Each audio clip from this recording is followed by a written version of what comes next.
This is the story About 7 educators living in one house. Trying to tackle the ideas in education. See what happens. When people stop being polite and start getting real. The Real World Mizzou. Teacher Edition. Hey, do you guys want to watch Lean on Me? Yeah. That's a good movie. Sit. Go to the gym. Gonna get my swole on. Let's go, bro. It's gonna happen. Most of the teachers here are here because they care about those children out there. This school, this fight, they are in it with you. They take it home at night, the same as you. They are part of those children's lives. You are thoughtless and cruel, and it hurts. And none of them deserve it. They are sick of it, and so am I. I'm telling you, that is exactly how I feel. I feel the same way. You feel the same way as her. I feel the same way as Morgan Freeman. I'm trying to get good test scores, and the only way to do that is to prepare my students. And to prepare my students, I have to be teaching what's on the test, and I don't even know what's going to be on the test. So how can I prepare students for something that I don't even know what's coming? I mean, I hope you figure it out because we have got to meet our AYP. I mean, if we don't meet our AYP, our school, that makes me look like I'm a complete idiot as the administrator representing our school. Like when we get bad scores, those scores fall down on me. Oh, no. They fall back on you. They fall back on me. It's a poor reflection of how I am as a teacher. When those scores come back, it's under my name. It's under my name and then the score. And then I'm compared with all the other teachers and how their scores are. And so if my students do poorly on an exam that I don't know what I'm teaching them for, and they do poorly, that reflects on me as a teacher. And so that's associated with me. Well, I mean, I know, but I just get home every night and I have to ask myself, like, am I equipping my teachers to prepare the students for the test? And I can't honestly say that I feel like I am, but I'm trying. I'm having meetings every day. I'm sending my teachers to workshops. I don't know what else to do. Your workshops are keeping me out of the classroom and keeping me from teaching my students. But that's beyond the point. I'm stressed. When I get in the classroom and I teach them every single day from the beginning of the year, I know my students and I feel for them and I want them to do well. And then I sit them down in rows and they were in little groups and they were chatting with their friends and they were doing group projects, and then I separate them all of a sudden and put them in lines, and then I put them in this stressful situation and they look at a question and they can't answer it and they need my help, and I can't help them. I can't help them answer it. I just have to say, just do the best you can. And then that breaks my heart because they're stressed and they're having test anxiety and I can't do anything about it, and that breaks my heart. I don't know what to do. I don't even know what to do either. I mean, honestly, if I knew what we should be doing, then we'd be doing it. Time for Facebook. Ooh, a notification. Dang it. Another friend request from one of my students. Ignore. Time to update status. Another rough day in the real world teacher's house. Ooh, puppy chow. Nom nom nom nom nom nom. Carlos! You want some puppy chow? It's perfect, really. No thanks. I'm just real stressed out about work right now. I'm sorry. I think you did a great job. Oh, I'm so frustrated with the current system of assessment.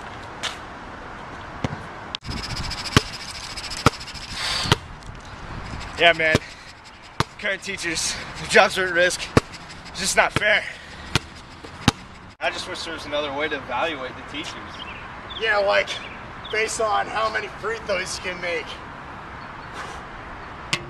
I'm gonna lay up assessment. Maybe something a little more creative. My slam dunk contest!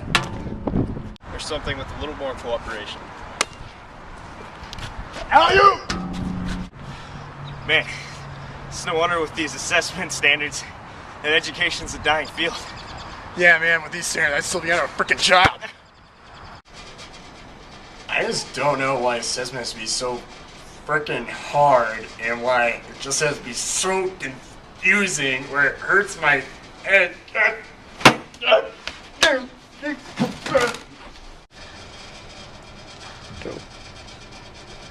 With this assessment, I don't even know what to believe. My boat is just getting rocked so hard, it's tipping over. I just don't know what to do.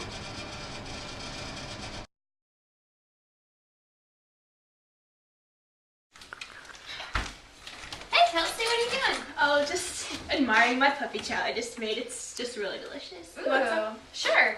What did you think about the standardized testing stuff they were talking about on TV today? I love it. I love standardized testing. Like, it's awesome. Like, I think it's like the best way to do it. You're kidding, right? No. You like standardized testing?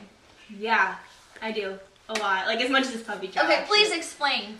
Well, I mean, this puppy chow is like literally perfect. Like, every square has the same amount of powdered sugar. Like, if I picked out 2, it would have the exact same amount of chocolate, peanut butter. But like, everything's the same across the board. You know what I'm saying? But I love the ones that are a little bit more chocolatey or a little bit more peanut butter. You like the chunky one? I love that. Girl! No, standardized testing is the way to go. Like, it's so reliable. It gives teachers, like, exact things to teach. Like, how are teachers supposed to know what to teach if each teacher at a different school district is teaching something different? Okay, like, I get what you're saying there, but my students aren't all the same. Like, standardized testing just whitewashes everything and makes it just even across the board. And not all students do well under the pressure of a test, and a lot of them, like, they have different, like, cultures and backgrounds, and some of them just don't do well on standardized tests. Should I punish them for that? People have been doing the same standardized testing for years and it's worked. Like, people back in, like, China in, like, 2200 BC did this, and it's always worked. It's fair. What are you suggesting we do? Okay, just because they've done it forever doesn't mean that it's the best way to do it, okay? First of all, that's my point.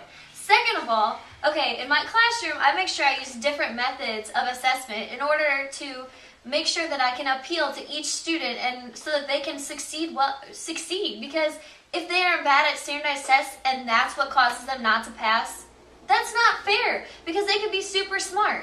That's not fair to them. Plus, what's not fair is if you don't test everyone the exact same way though. But I mean, if I get judged off of how well my students do off the test, and so say they've had a bad day or they haven't slept well or whatever, and then they do poorly on the test, that's not fair to judge how good of a teacher I am. Like, girl, how are you to say? No, I'm keeping this puppy chow myself. Students are different. They need to be tested differently. There are different methods to do it. She's crazy. I don't know about the people in this house. That girl just freaked out of nowhere. Standardized testing is the way to go. She was just bringing up all these ideas. Oh my gosh, I can't handle this. Hey Eric, how's it going? Oh, hey Ryan. I just got back from work at Hydrotech. I love keeping up with the latest technology. And as a teacher, I can't wait to fully integrate computers in my classroom. What do you mean by that? Well, I mean that computers are going to completely change our classroom landscape. They'll solve everything, such as testing, cultural competence, and global competition. Solving testing? How exactly can a computer do that? And how can a computer teach cultural competence? Well, Ryan, you see, computers do not have the ability to discern between different users partaking in his or her individual computerized learning experience. A computerized machine cannot judge race or class. Neither can a standardized test. Wait a minute. Haven't you ever seen the breakdown of test results? Well, I have seen statistical models in scientific research. That's not all test result breakdown is about. It does break down the results by race and by free and reduced lunch, a factor that relates to socioeconomic status. It's the way our system is set up. Groups are laid out so we can clearly see an achievement gap. In some ways, it perpetuates the current system, as it can beget a self-fulfilling prophecy. You make a compelling argument, Ryan. But don't you see your ways are truly futile? This will be our future. We are reaching a singularity of information. Everyone will have their own laptop, and soon curriculum and assessment will be completely wired. Then what's to say that instruction will be left out of all computers as well? We're going to lose our jobs. I guess that's the real struggle as we enter the 21st century. We as educators must take on the role of critical thinking teaching strategies to these kids. Wait a second. Uh-oh. Oh my. I've got to run. See ya. Well, clearly anyone who thinks my ways of assessment they're just inferior.